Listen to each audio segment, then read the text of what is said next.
इधर नेटो देश भी रूस के खिलाफ लगातार युद्धाभ्यास कर रहे हैं ताकि ये लंबे मिशन के लिए तैयार हो सके। नेटो में शामिल देशों ने रूस विरोधी गुट को इसलिए चुना भी है।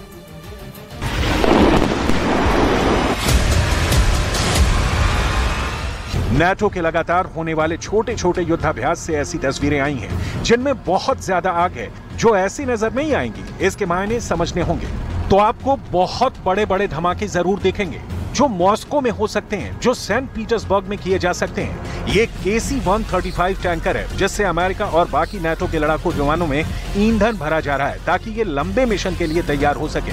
नेटो में शामिल देशों ने रूस विरोधी गुट को इसलिए चुना क्योंकि वो पुतिन को बड़ा खतरा मानते हैं और रूस के खिलाफ मिलकर लड़ने में अक्लमंदी समझते हैं, क्योंकि इसमें कोई भी अकेले पुतिन का मुकाबला नहीं कर सकता।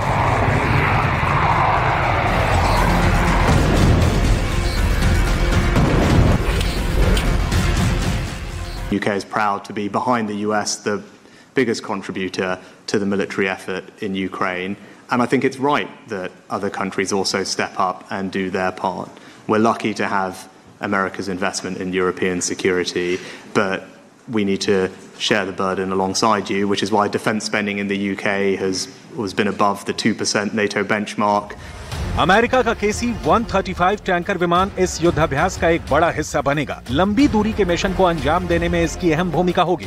देखिए कैसे ये बेल्जियम के F-16 फाइटर जेट की पेट्रोल टंकी भी भर रहा है। इस पूरी प्रक्रिया को मिड एयर रिफ्यूलिंग कहते हैं और इसके जरिए विमान लंबी दूरी तक ऑपरेशन अंजाम दे सकते हैं, क्योंकि तब उनके पास बड़े मिशन के लिए पेट्रोल होता है।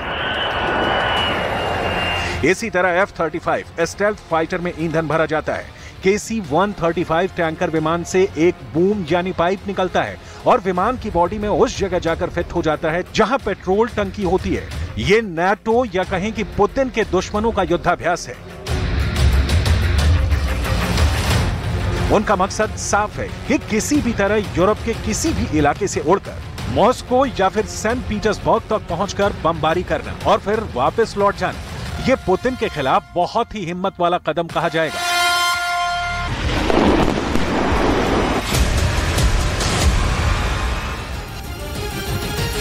रूस के खिलाफ नेटो पूरी तरह तैयार है। अमेरिका के नेतृत्व में रूस के खिलाफ खतरनाक हवाई हमले की तैयारी लगातार जारी है।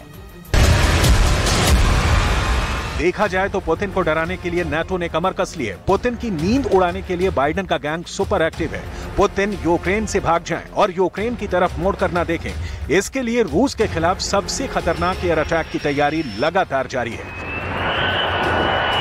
इसमें शामिल है नेटो के 5 बहुत ही खतरनाक फाइटर जेट। इसमें स्टेल्थ फाइटर F-35 है। इसमें बहुत ही भरोसेमंद F-16 है। इसमें बहुत ही फुर्तीला ग्रिपेन लड़ाकू विमान है। इसमें यूरोप की शान यूरोफाइटर टाइफून है और इसमें हरफन मौला F-18 सुपर हॉर्नेट भी है। ये विमान ऐसा धमाका करने के लिए तैयार हैं जो मॉस्को को दबा कर सकते हैं, जो सेंट पीटर्सबर्ग के साथ यूरोप के बीचों बीच रूस के बहुत बड़े ठिकाने कलिनिनग्राड और वहां मौजूद मिलिट्री बेस को खत्म कर सकते हैं। ये फाइटर जेट इस वक्त यूरोप में अलग अलग जगह लगातार युद्धाभ्यास कर रहे हैं।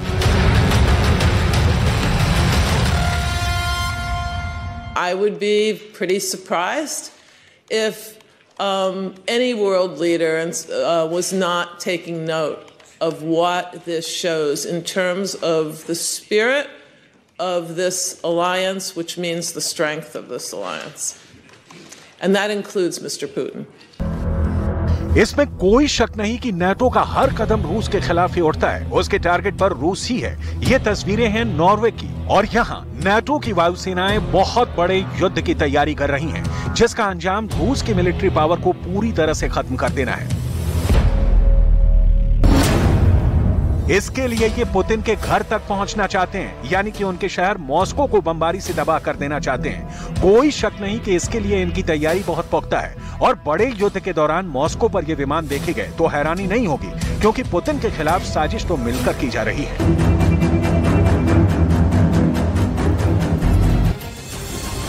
रूस के खिलाफ अमेरिका पूरी प्लानिंग के साथ तैयारी कर रहा है, जिसके लिए बाइडेन ने फ्रंटलाइन फाइटर जेट F-35 और सभी विमानों को तैयार कर दिया है।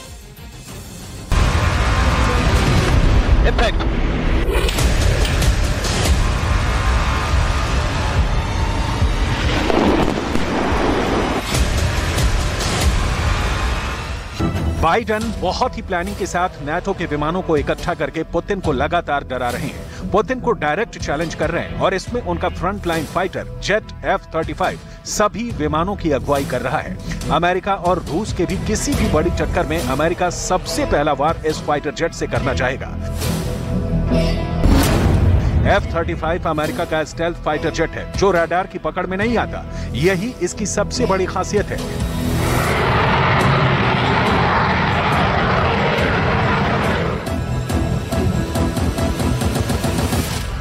दुश्मन का विमान इसे नहीं देख पाता और ये उसको पहले ट्रैक करके उस पर हमला बोल सकता है। दुश्मन के ठिकानों के करीब भी ये रडार से बचकर पहुंच सकता है और वहां बिना ट्रैक किए हुए हमला कर सकता है। F-35 की अधिकतम रफ्तार करीब 2000 किलोमीटर प्रति घंटे है। अमेरिका के पास अभी करीब 500 F-35 विमान है, लेकिन अमेरिका अब भी पूरी F-16 फ्लीट को F-35 से बदलना चाहता है और उसकी तैयारी है कि अमेरिका की एयरफोर्स में ऐसे करीब 2500 विमान होंगे। अमेरिका अब नाटो के अलावा अपने कई करीबी देशों को इस विमान से लैस कर चुका है। अमेरिका का इरादा साफ है, वो पूरे यूरोप को इसी फाइटर से बचाना चाहता है और आर्कटिक के इलाके में ये जहाज तैनात करके अमेरिका ने अपनी तैयारी दिखा दी है। अगर अमेरिका ने F-35 के जरिए युद्ध किया तो पुतिन इसके खिलाफ अपने सुखोई 57 फाइटर जेट लाएंगे। ये बहुत बड़ी टक्कर होगी जिसमें नुकसान का दायरा बहुत बड़ा होगा। दुनिया के सबसे आधुनिक फाइटर जेट अगर एक दूसरे के सामने उतरेंगे और उनका आमना सामना हो गया तो ये यूरोप के आगे की टक्कर होगी। ऐसे हालात में विश्व युद्ध को रोकना मुश्किल हो जाएगा और नौबत परमाणु युद्ध की भी आ सकती है।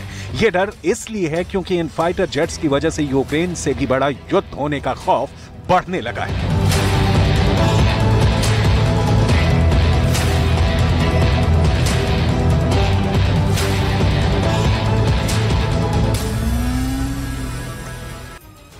यूक्रेन पर हमले के बाद से बाल्टिक सागर में एक नया मोर्चा तैयार हो गया है। हाल ही में रूस और अमेरिका के फाइटर जेट आमने सामने आ गए थे।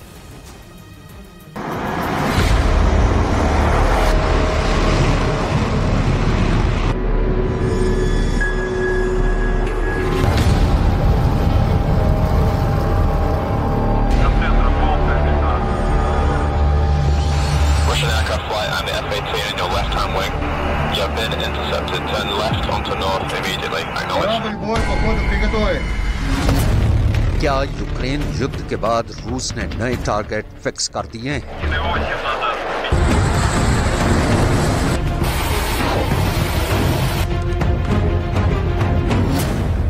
क्या यूक्रेन के बाद व्लादिमीर पुतिन डायरेक्ट नेटो पर अटैक करेंगे?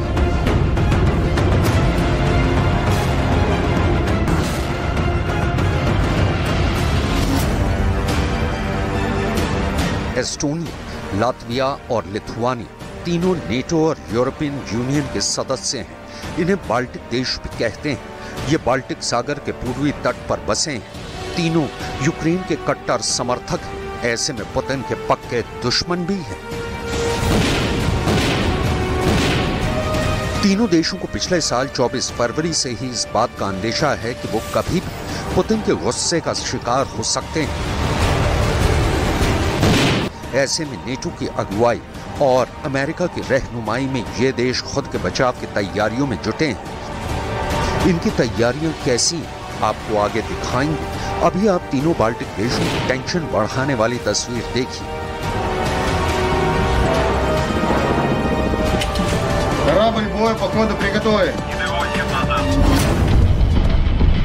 रूस के ये युद्धपोत बाल्टिक सागर में एक्शन में है।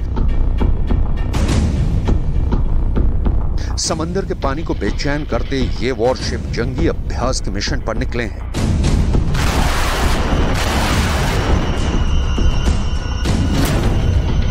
रूस की सेना के मुताबिक इस नौसैनिक अभ्यास में 40 जहाज और नावें, 25 एयरक्राफ्ट और करीब 3500 जवान हिस्सा ले रहे हैं। समंदर में रूस की नौसेना की ये ड्रिल 15 जून तक चलेगी।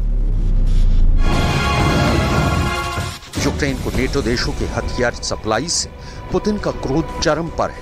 उन तमाम देशों को वो सबक सिखाना चाहते हैं। ऐसे में रूस की सेना एक तरफ यूक्रेन पर ताबड़तोड़ हमले कर रही है तो दूसरी तरफ कई मोर्चों पर युद्धाभ्यास भी कर रही है। आपने बाल्टिक सागर में पुतिन की नेवी के अभ्यास का आगाज देखा। अब आपको जापान सागर और ओखोत्स्क सागर लेकर चलते हैं, जहां रूस की पैसिफिक फ्लीट ने बहुत बड़ा अभ्यास शुरू किया है। जापान सागर और ओखोत्स्क सागर में रूस की पैसिफिक फ्लीट 20 जून तक एक्सरसाइज करेगी। इसमें 60 से ज्यादा युद्धपोत, करीब 35 नौसैनिक विमान और 11,000 से ज्यादा जवान हिस्सा ले रहे हैं।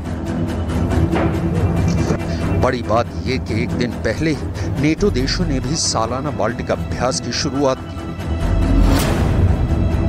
इसमें 50 जहाज, 45 से ज्यादा एयरक्राफ्ट और 11 देशों के करीब 6,000 जवान शामिल हैं। जाहिर है इसके जवाब में ही रूस ने भी बाल्टिक फ्लीट को एक्टिव कर दिया है।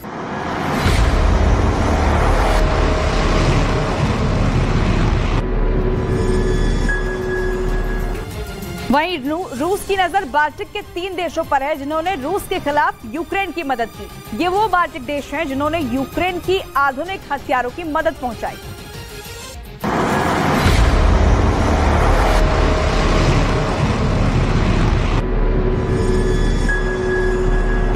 तीनों बाल्टिक देश पुतिन की आंख के किरकिरी बन चुके हैं, क्योंकि रूस से जंग में एस्टोनिया ने जिस आक्रामक तेवर के साथ यूक्रेन की मदद की है, उतनी किसी और देश ने नहीं की।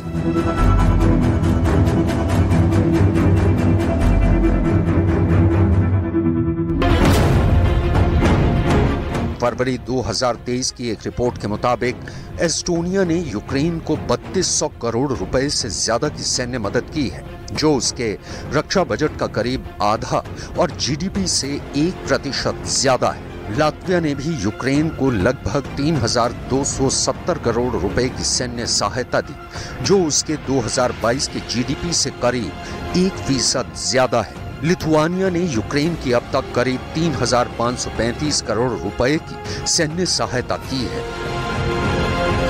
ये आंकड़े पुतिन को फूटी आंख नहीं सुहा रहे हैं। यही वजह है कि वो यूक्रेन पर हमले के दायरे को अब बाल्टिक तक ले जा सकते हैं। लेकिन जिस तरह से नेटो रूस से जंग में सीधे तौर पर शामिल नहीं है, उसी तरह से रूस भी नेटो पर बिना सोचे समझे हमला नहीं कर सकता है। लेकिन रूस के आसपास नेटो देशों में जिस तरह से माहौल बन रहा है, वो किसी बड़ी त्रासदी का इशारा कर रहा है। हालात बता रहे हैं कि यूक्रेन का युद्ध महायुद्ध में बदल सकता है, विश्व युद्ध में तब्दील हो सकता है।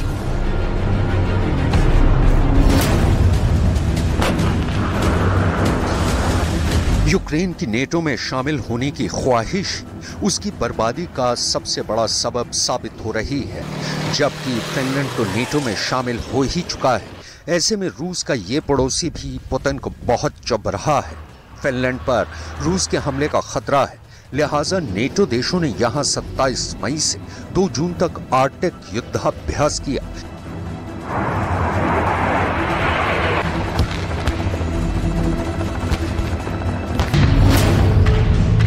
फिनलैंड में नेटो के इस अभ्यास में अमेरिका, ब्रिटेन, नॉर्वे और स्वीडन के करीब 1,000 सैनिकों ने शिरकत की, तो मेजबान देश के करीब 6,500 जवानों ने इस एक्सरसाइज में हिस्सा लिया। गौर करने वाली बात यह है कि रूस से महज 2 घंटे का सफर कर इस जगह तक पहुंचा जा सकता है।